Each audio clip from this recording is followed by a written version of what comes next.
Longtime viewers of the show obviously know we are huge fans of Prairie Artisan ales. From their sours to their stouts to just pretty much everything they do. We always really enjoy any of their beers of what we can find here in Southern Arizona.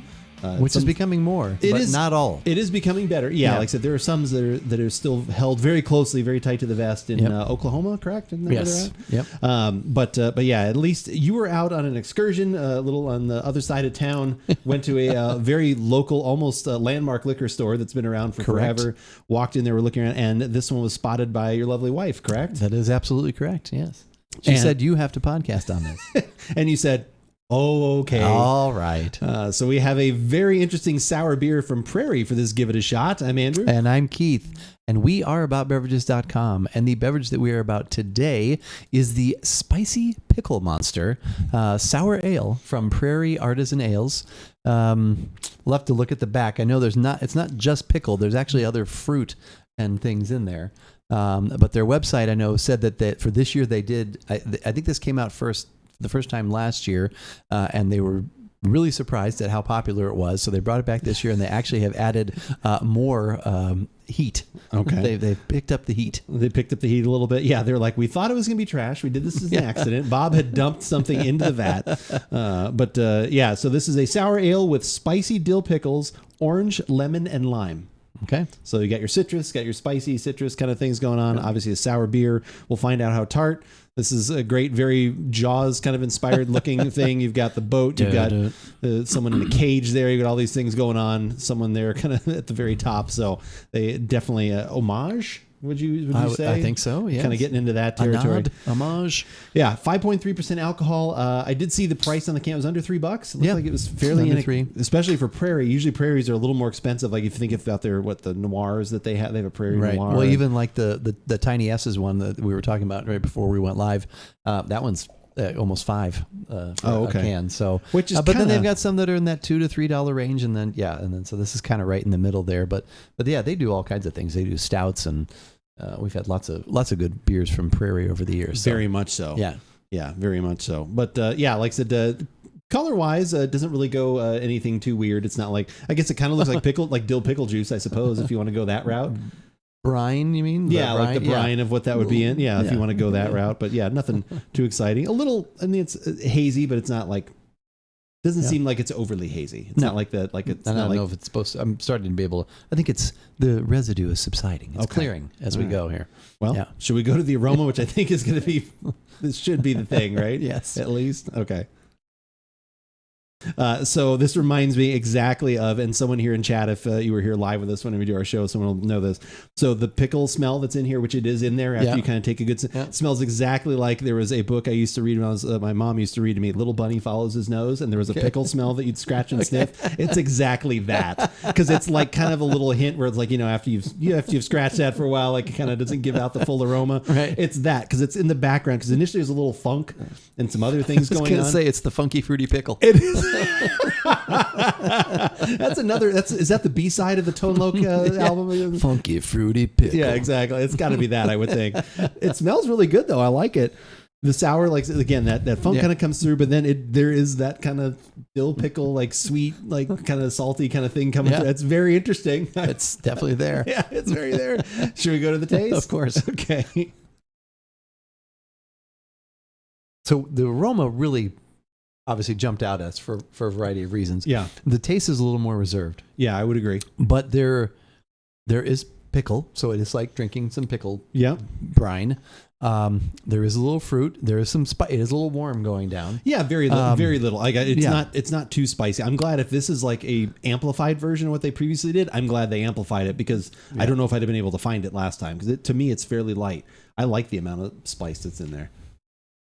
It's weird because it makes you like, it confuses the palate, because it's like, it's a little heat, and there's a little briny, and there is a little fruit, and there is and a little bit of the dank doesn't come through as much, but it's it's there, but not nearly as much as in the aroma. You could really, it's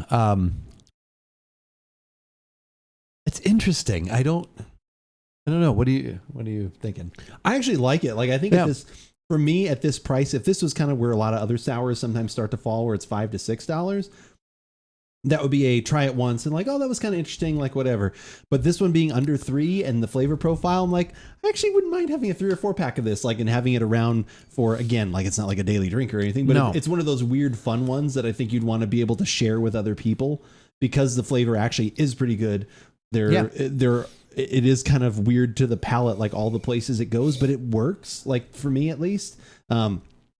I like it, and I think the heat honestly is actually a good. Like a lot of times there was a craze like several years ago where it was like everyone was adding habaneros and stuff to beer and chili peppers, and they still do that every once in a while. But man, that was it was a bad choice, and they did that. Like I said, they ruined like a Fade to Black one year because they had that in there from Left Hand Brewing Company because they had put that stuff in there, and Stone even did it. That was one of their vertical or one of their.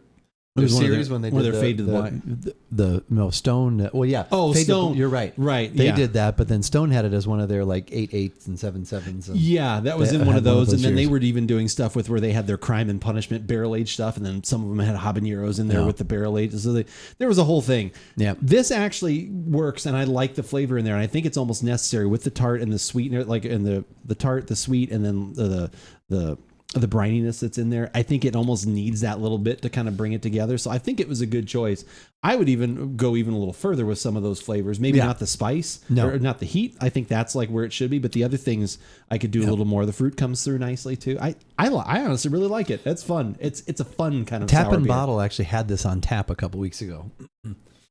And I thought, I have one of those. I'm going to be trying that soon. So, I like it. I don't like. I would probably buy 1 or 2 of these and have them around, like you were saying. But I would get another. Good. It's good. I would definitely get a couple of these if I could find it. My palate, I guess, I'm still kind of like putting all the pieces together there to make it a cohesive thought. Well, if you're looking for more cohesive thoughts, I suppose, possibly. Don't come here. Don't come here. Actually, go to our website, AboutBeverages.com. That's where you can find everything that we have ever done, whether it's recipes, podcasts, stories, videos, all that stuff is there. If you only want the latest videos, YouTube is the place to subscribe for any kind of sour beer stuff, but we also do whiskeys and waters and all kinds of things, sodas, you name it. You will find it there at YouTube. So hit the subscribe button there. If you only want audio form of the show, we can also get you covered as well. Google Podcasts, iTunes, Spotify. Those are all available options that you can take with you on the go. If there's another podcasting app you use, just search for About Beverages. It'll probably come up with us. You'll probably find us there. Along with like when you do that kind of a search on the internet, sometimes you get a lot of scary things too. Make sure you have safe search on because you never know what other things may pop up. But there might be some, kind of some other links too that are valuable for us if people want to look into those. The valuable pillar links. Yeah, exactly. The social media, the pillars of social media. For us being Instagram, TikTok, and Twitter, which is what we use most often to keep you up to date with what's going on here at About Beverages. Like earlier today when I tweeted that we were about to go live on twitch.tv/AboutBeverages. Which we do most Thursday evenings around 5:30 Pacific. We get together, we try some beverages, we record some podcasts, we hang out and have a lot of fun conversing and interacting with those who choose to come in and spend some time with us. Also throughout the week, Andrew's going to let you know what he is doing in the gaming world, what he's going to be playing, what he's going to be drinking and enjoying as he is playing those specific and particular games. So follow us on Twitter for all the latest at About Beverages. But as we always say, whether we like it or not, you should give it a spicy pickle shot. That sounds horrible. You should. It's really better than it sounds.